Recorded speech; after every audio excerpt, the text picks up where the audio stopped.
மாற்று கட்சியில அதுல திமுக நம்ம அண்ணன் நம்ம மேல ரொம்ப பாசமா இருக்காங்க. திடீர் பாசத்துக்கு காரணம் இல்லை. நம்ம பங்காளி சொல்லி எப்போ வச்சுக்கலாம். இந்த விஜயை மட்டும் விட்டுறாதீங்க. அவன் நம்ம அடிக்கிறாங்க. நம்ம அப்புறம் பேசிக்கலாம். எங்களை நீங்க திட்டுங்க, பிரச்சனை கிடையாது. அதை நாங்க பெருசா கண்டுக்க மாட்டோம். ஏன்னா எங்களுக்கு கூச்ச வச்சனை கிடையாது. நாங்க துப்புனா தொடர்ச்சி போயிட்டே இருப்போம். பட் விஜயை விட்டுறாதீங்க. விஜயை நீங்க அடிக்கிறது ரொம்ப பிடிச்சிருக்காங்க. அதனால இந்த தேர்தல இந்த தொகுதியில் இருக்கிற மொத்த திமுக காரணம் நாம் கட்சிக்கு தான் வாக்கு செலுத்த போறோம். நாளைக்கு தமிழகத்தில் தேர்தல். வெற்றி நாயகன் தளபதி விஜயண்ணா தமிழக வெற்றி கழகம் வெல்லணும் என்று சொல்லி நாங்கள் இங்கே எங்களோட ஈழ நாட்டில் இருந்து வடக்கு கிழக்கிலிருந்து பல காணொளிகளை நாங்கள் வெளிப்படுத்தியிருப்போம். அந்த அடிப்படையில் உங்கள் எல்லாருக்குமே தெரியும், ஜெனிவினாக கிளியராக அழகாக அற்புதமாக பேசக்கூடிய ஒரு அண்ணா தான் எங்களோட முல்லை ரமணன் அண்ணா. முல்லை ரமணன் அண்ணாட ஒரு இந்த எலெக்ஷனுக்கு இடைப்பட்ட ஒரு இறுதி காணொலியாக கூட இருக்கலாம். ஏனென்று சொன்னால் அண்ணா நிறைய காணொலிகள் உங்களுக்கு தந்திருப்பார். நிறைய காணொலிகள் அவரோட காணொலிகளை கூட நாங்கள் எடுத்து போட்டிருப்போம். ஜாதுமூரே யாவரும் கேளீர். ஒரே ஒரு விடயம்தான், இந்த சர்க்கார் படத்தில் சொல்கிற மாதிரி உங்களோட உரிமை வாக்களிக்கிற அந்த வாக்கை சரியான நபர்களுக்கு ஒரு தூய சக்திக்கு நீங்கள் அழிக்கலாட்டி தீய சக்திகளால் ஆளப்படுவீங்க. இதுவரைக்கும் பார்த்தா தமிழ்நாட்டில் என்ன நடக்கல, அவங்களோட கட்சிக்காரர்களே சொல்கிறாங்க, பாலியல் பிரச்சனை, அங்கே மதுபானத்தால் ஏற்படக்கூடிய பிரச்சனை, கள்ளச்சாராயம் குடிச்சு சாகுறாங்க, ஒரு பெண்களுக்கு பாதுகாப்பு இல்லை. ஒவ்வொரு நொடியும் தமிழகத்து மக்கள் ஏதோ ஒரு நரகத்தில் வாழ்கிற மாதிரி வாழ்ந்து கொண்டிருக்காங்க. இதை முடிவுக்கு கொண்டு வரணும்னு சொன்னால் ஒரு மாற்றம் கொண்டு வரணும். அந்த மாற்றம் தமிழக வெற்றி கழகத்தால் வரணும்னு சொல்லி நாங்கள் விரும்புகிறோம். கீழே சில விழுதுகள் கதறி தான் நாங்கள் உண்மையான விடயங்களை வெளிப்படுத்த வேண்டியிருக்கு. காரணம் என்னென்று சொன்னால் எங்களோட போராட்டமாக இருக்கட்டும், தமிழ் உணர்வாக இருக்கட்டும், அந்த எண்ணத்தை அனுதினம் சிந்தித்து நடக்கக்கூடிய நாங்கள். ஆனால் அது ஒரு வியாபாரமாக அதை என்னென்றே தெரியாமல் அந்த கொள்கை ஒரு பக்கம் இருக்கக்குள்ள உங்களோட செயற்பாடு ஒரு பக்கம் இருக்கு. ஒரு பாலியல் பிரச்சனையில் மாட்டி பெண்களை இழிவாக பேசக்கூடிய நபர்களை எப்படி நாங்கள் நம்மளோட தலைவர்களாக கொள்றோம்? ஒரு அரசியல் கட்சி தலைவராக இருந்து கண்ணியம் இல்லாமல் எது கண்ணியம்னு சொல்லுங்க. என்னை பாலியல் குற்றவாளின்னு நீங்க எப்படி சொல்றீங்க? நீங்க நீதிபதியா? ஒரு பாலியல் தொழிலாளி அவர், அதுக்கு ஆதாரங்களை நான் காட்டவா? நான் பாலியல் தொழிலாளியா? பாலியல் தொழிலாளியாடா நான்? டேய், இந்நாள் வரைக்கும் நீ தச்சிருப்படா. இந்த நொடியில இருந்து நீ எப்படி செருப்பால் அடிக்க வாங்க போற? பாலியல் தொழிலாளினா நான் இன்னைக்கு எங்க அக்கா வச்சுட்டு பெங்களூர்ல தவிச்சிட்டு கிடப்பேனடா. நாசமா போவடா, நீ நாசமா போவடா. என்னோட கண்ணீரோட என்ன பண்ண போது பார். உன்னை என்ன பண்ண போது பார். பணக்காரனா இருக்கிறது எனக்கு பிரச்சனை இல்லை. நகை போட்டுக்கிறது, தங்க டாக்டர் உட்கார்றதா எனக்கு பிரச்சனை இல்லை. பணக்காரனா இருக்கிறது எனக்கு பிரச்சனை இல்லை. நகை போட்டுக்கிறது, தங்க டாக்டர் உட்கார்றதா எனக்கு பிரச்சனை இல்லை. ஃபிகர்களோட இருக்கு, அதுதான் எனக்கு விருப்பம் இருக்கு. நல்ல ஃபிகரா இருக்கு, அது வெள்ளக்கார ஃபிகர்களா வச்சிருக்கா, அதுதான் விருப்பம் இருக்கு. ஃபிகர்களோட இருக்கு, அதுதான் எனக்கு விருப்பம் இருக்கு. நல்ல ஃபிகரா இருக்கு, அது வெள்ளக்கார ஃபிகர்களா வச்சிருக்கா, அதுதான் விருப்பம் இருக்கு.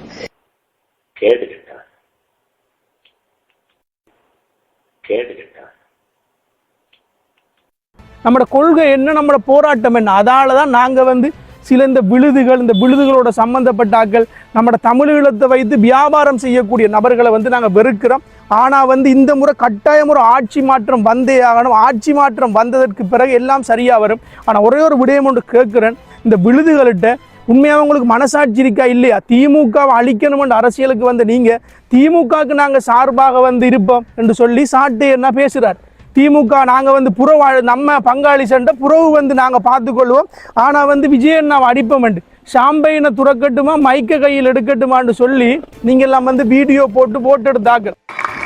எதிர்வாக்குவாய் சீமான் ஒரு தலைமுறை தயாராகி கொண்டு வருகிறது. என் அருமை பெற்றோர்களே, அருமை சொந்தங்களே, என்னிலும் இளையின் தம்பிகள் புரட்சிகர தீக்குச்சிகளாக பற்றி எரிந்து வருகிறார்கள். என்னை சுற்றி என்னை நேசிக்கிற கூட்டம் பெருகிக் கொண்டு போகிறது. கேம்பெயினை தொடங்கவா, மைக்க கையில் எடுக்கவா, எல்லாம் பதறிட்டான்.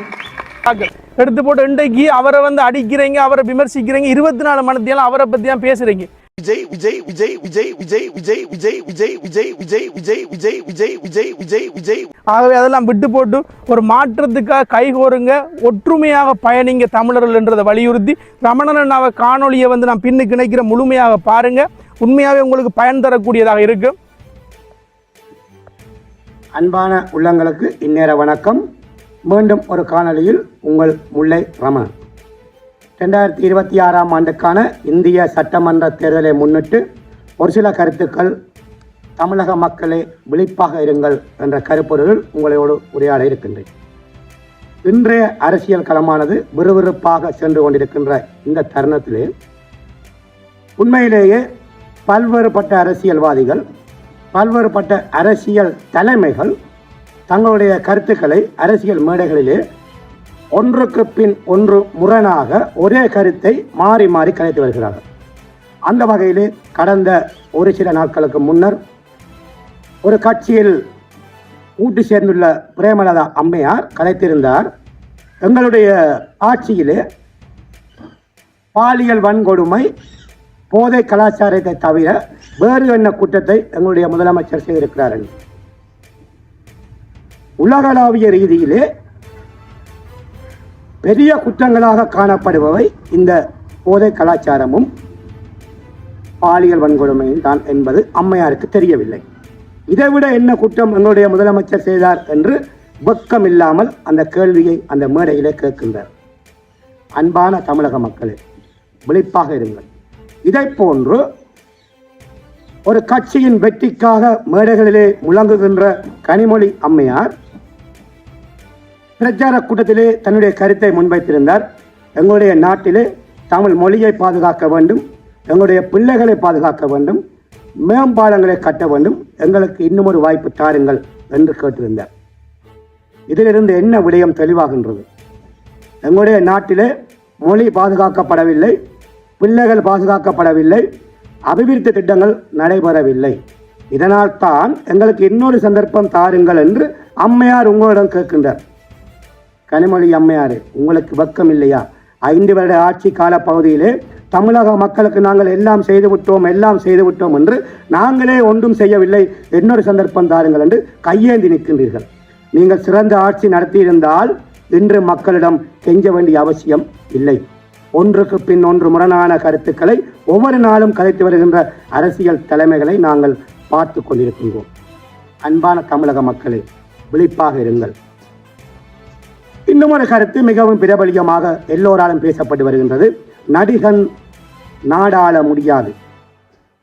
அன்று நடிகன் நாடாள முடியாது என்று மக்கள் முடிவெடுத்திருந்தால் அரசியலில் ஒரு பொற்காலமாக கருதப்படுகின்ற எம்ஜிஆருடைய ஆட்சி காலம் வந்திருக்காது.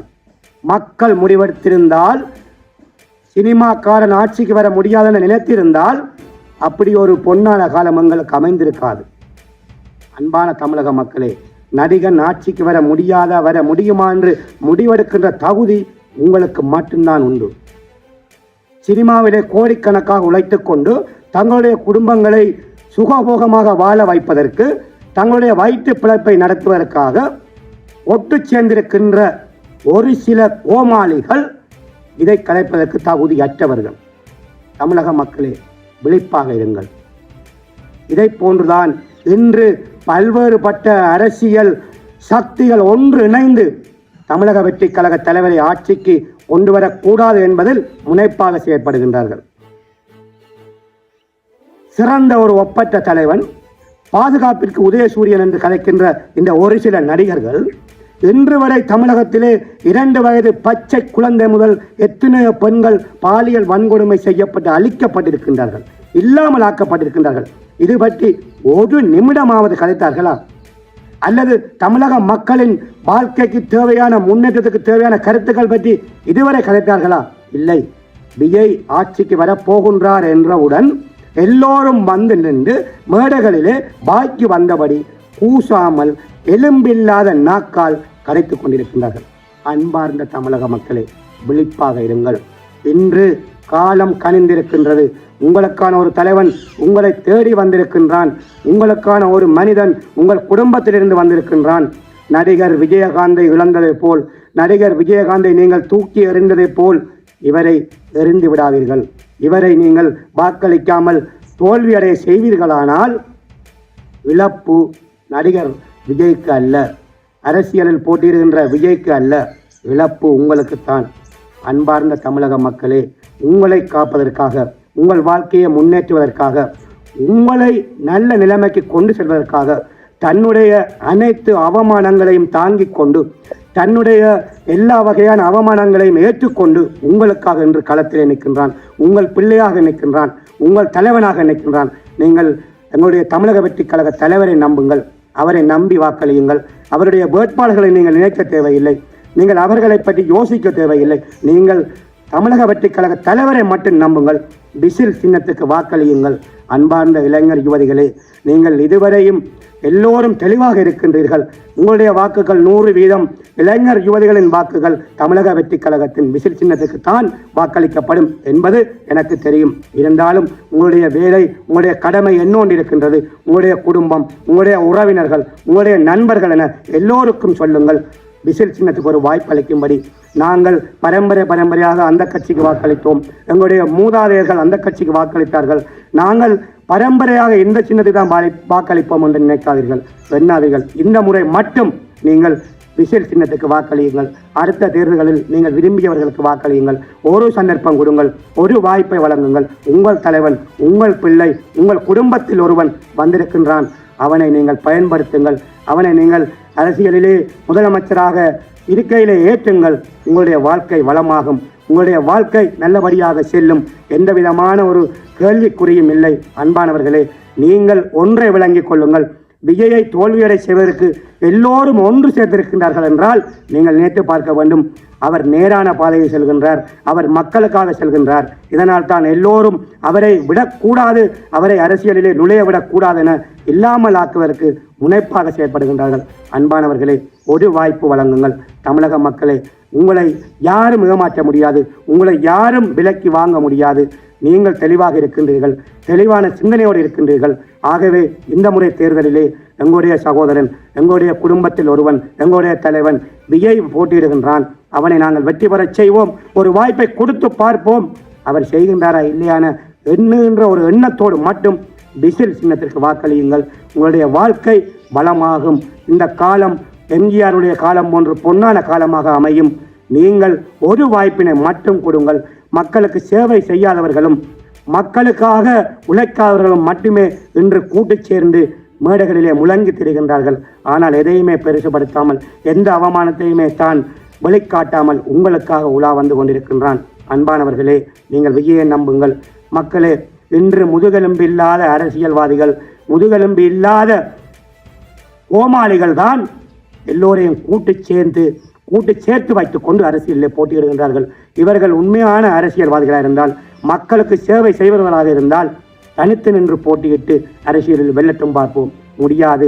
அன்பானவர்களே, அந்த துணிச்சலோடு உங்களுக்காக உங்கள் தலைவன் தமிழக வெற்றி கழகம் விஜய் வந்திருக்கின்றார்.